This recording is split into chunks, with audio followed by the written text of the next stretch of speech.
Charlotte Dornelas, cette fois-ci, c'est devant la mairie du 11e arrondissement de Paris que l'association Utopia 56 a installé quelques 300 personnes issues de l'immigration. Certaines ont un titre de séjour, d'autres non, d'autres sont clandestines, dont certains, et tous en tout cas, réclament une place d'hébergement et réclament un lit. Comment décrypter ce qui se passe concrètement ? Vous avez raison, ils sont 280 très exactement cette fois-ci, dont une centaine d'enfants présents devant la mairie. Et vous avez raison de préciser que leurs situations administratives ne sont pas toutes les mêmes. Certains sont en situation irrégulière, d'autres demandeurs d'asile, d'autres ont des papiers. Mais pour les associations, tout ça n'a aucune importance, puisque vous savez que la situation administrative est déjà une discrimination pour certains d'entre eux. Alors, ils sont là-bas depuis 20 heures hier et ils demandent une solution d'hébergement à l'État. Vous savez, on avait déjà eu à en parler il y a quelques mois devant le Théâtre de la Gaîté. C'était la même chose au début avril devant la mairie du 20e, où également plusieurs centaines de personnes s'étaient réunies. C'est encore une fois, cette fois-ci, avec l'association Utopia 56, dont on a déjà parlé, et en présence de Médecins sans frontières cette fois-ci. Et un journaliste présent, un militant de Utopia 56, déclare, je cite, on n'a aucune réponse de personne, ni de la mairie, ni de l'État. Et pourquoi ? Parce que ce sont des Noirs et des Arabes, tout simplement. On est clairement dans une politique raciste, fermez les guillemets. Alors, c'est une rhétorique qui...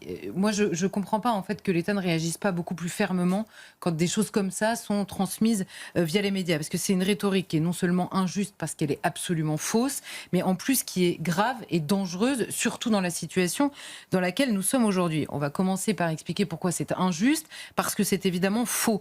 Nous avons objectivement un système absolument saturé, dans des proportions complètement dingues, parce que la situation, le nombre de personnes qui relèvent de l'hébergement d'urgence aujourd'hui ne cesse d'augmenter à une vitesse qu'il est impossible de suivre, alors que notre hébergement d'urgence ne cesse d'augmenter lui aussi. Et je précise à ce militant et à ses amis que les personnes qui sont aujourd'hui en hébergement d'urgence sont déjà très, très, très massivement issues de l'immigration. Donc, a priori, ce n'est pas une question de, je cite, de Noirs et d'Arabes. On n'en est vraiment pas là sur l'hébergement d'urgence. En janvier dernier, la ministre du Logement, au moment, vous savez, des débats budgétaires, avait précisé que maintenir, il y avait eu un débat sur la question de l'hébergement d'urgence, et que maintenir les 203 000 places d'hébergement d'urgence, qui est à un niveau historiquement extrêmement haut, il y a beaucoup d'efforts qui ont été faits sur l'hébergement d'urgence, relevait, je cite, d'un effort substantiel. Donc, dans la hiérarchisation des priorités au moment du budget, on a préféré demander à d'autres de faire des efforts que à ceux qui relèvent de l'hébergement d'urgence dans un contexte, je n'ai pas besoin de le préciser, de restrictions budgétaires totales.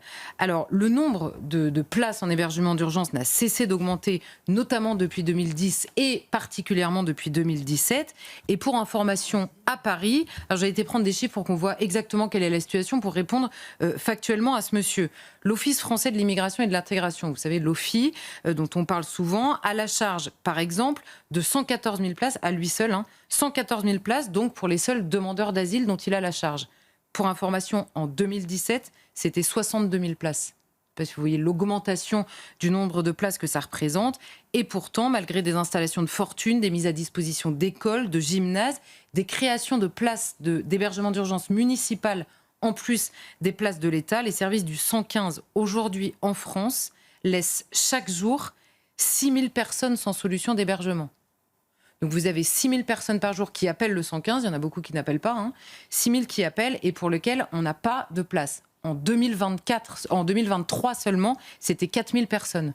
Donc on a 2 000 personnes de plus par jour qui n'ont pas de solution d'hébergement en France.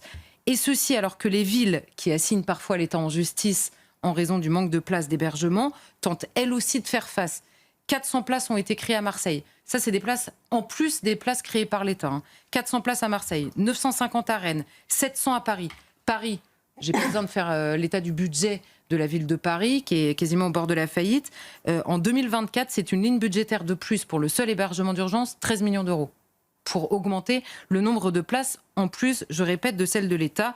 1500 personnes hébergées à Nantes, c'était 80 il y a quelques années. Et il faut croire donc, avec ce constat-là, que faire dormir, dire et déclarer publiquement qu'on refuse ces personnes-là dans l'hébergement d'urgence parce qu'elles seraient noires et arabes, c'est évidemment d'une malhonnêteté grave. Mais les associations ne se rendent-elles pas compte? Comment expliquer cette rhétorique très culpabilisatrice? Elles le savent pertinemment puisqu'elles le disent. Elles disent il y a 6 000 personnes qui n'ont pas de solution par jour. Donc elles savent quel est l'état de saturation du dispositif. Mais le présupposé de ces associations, c'est l'accueil inconditionnel. Donc le reste doit suivre. Peu importe la réalité, peu importe la faisabilité, peu importe la capacité d'accueil exprimée par le peuple français. Parce que je rappelle à toute fin utile qu'on n'accueille pas des numéros, on n'accueille pas un nombre de gens, on accueille des personnes, et que pour qu'un accueil se fasse, il faut qu'il soit d'abord souhaité et faisable, évidemment. Donc jamais la question de la prudence, de la justice, de la paix, ou même la question de la capacité populaire à cet accueil ne s'invite dans le débat, c'est anecdotique. Sauf que le cercle, il est terriblement vicieux. Pourquoi? Les services d'urgence sont saturés, donc on l'a vu.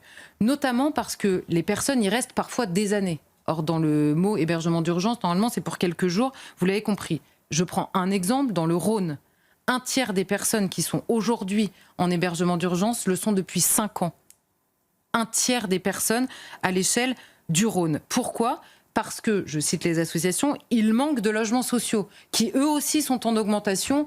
On a déjà eu l'occasion d'en parler, mais également parce que les titres de séjour ne sont pas renouvelés ou obtenus.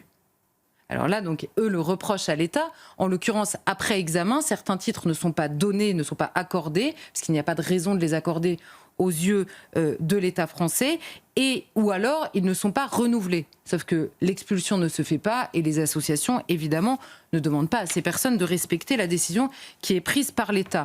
Donc vous voyez que le cercle est absolument vicieux. Résultat, ce sont les critères d'accueil, dans l'hébergement d'urgence qui varient. À Paris, on prend en priorité les familles avec enfants de moins de 3 mois. À Lyon, les femmes enceintes de plus de 6 mois ou les familles avec un enfant de moins de 1 an.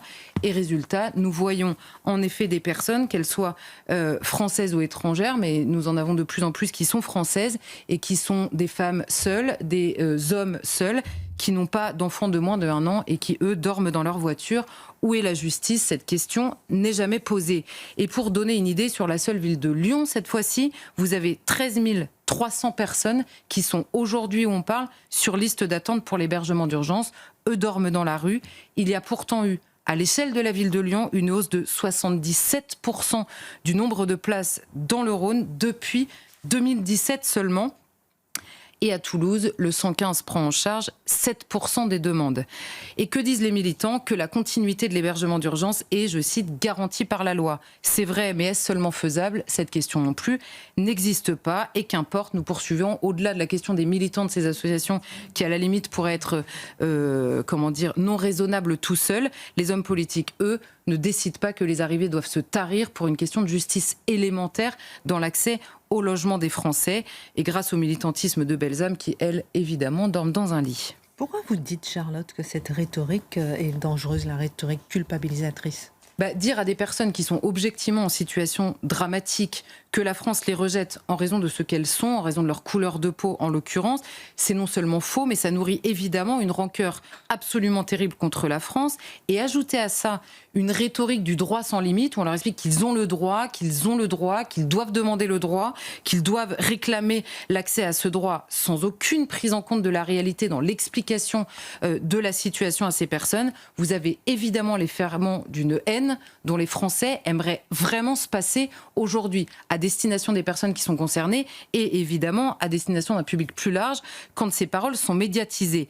La réalité, c'est qu'à tous les niveaux d'utilisation de l'argent public, c'est-à-dire de l'argent des Français, les efforts, ce ne sont même plus des efforts qui sont faits, c'est l'impossible qui est fait. Je l'ai dit, à l'échelle nationale, municipale, à l'échelle même scolaire, à l'échelle des gymnases, à l'échelle des nuitées d'hôtels qui sont facturées par milliers pour compléter l'hébergement d'urgence. Cela ne suffit jamais, et que certains Français dorment désormais dans la rue ne semble une priorité pour personne dans le pays qui est pourtant, premièrement, le leur. Et je cite simplement un rapport publié l'année dernière par la Cour des comptes.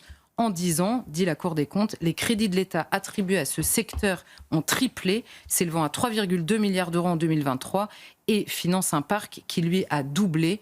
Tout ça s'ajoutant évidemment aux conséquences économiques, politiques, sécuritaires, culturelles indiscutables de l'immigration aujourd'hui en France.